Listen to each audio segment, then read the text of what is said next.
Hello everyone, সকলকে স্বাগত জানাচ্ছি ট্রামিসির আরেকটি নতুন টিউটোরিয়ালে। আমরা গত টিউটোরিয়ালে দেখেছিলাম আমাদের ট্রিপ ম্যানেজমেন্ট এবং এরপরে ফুয়েল ম্যানেজমেন্ট। আজকে আমরা দেখব আমাদের সার্ভিস ম্যানেজমেন্টের এই অংশটুকু। তাহলে এটার জন্য আমরা লগ ইন করার পরেই বা পাশের মেনু বার থেকে আমরা সার্ভিস ম্যানেজমেন্টে আসব। এখান থেকে আমাদের 2 নম্বর যে পয়েন্ট মেনটেনেন্স, এখানে যাব।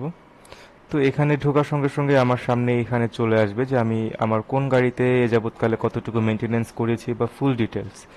তো নতুন একটা মেনটেনেন্স করার জন্য আমরা এখান থেকে যোগ মেনটেনেন্সে যাব। গিয়ে আমি যেই ডেটে মেনটেনেন্স করাচ্ছি সেই ডেটটা দিব, যেমন আজকের ডেট।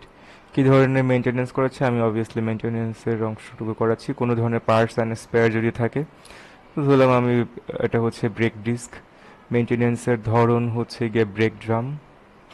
আমার খরচ কত গিয়েছে, তো মেনটেনেন্সের আমি ধরলাম যে আমার 2,000 টাকা খরচ গিয়েছে। আমি কোন গাড়িতে মেনটেনেন্স করাচ্ছি সেই গাড়িটা।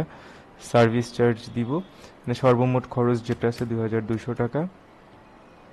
এটা কোন ধরনের প্রায়োরিটি, লো প্রায়োরিটি আর মিডিয়াম প্রায়োরিটি।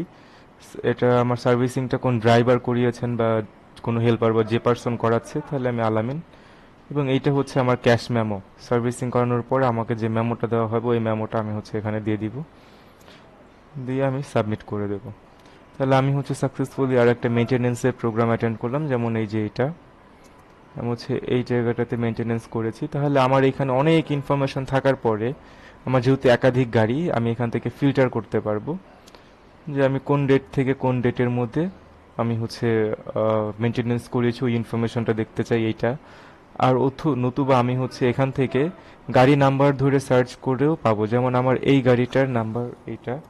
আমি যদি এই গাড়িটা ধরে সার্চ করি, সার্চ করার সঙ্গে সঙ্গে এই গাড়িটাই চলে আসবে।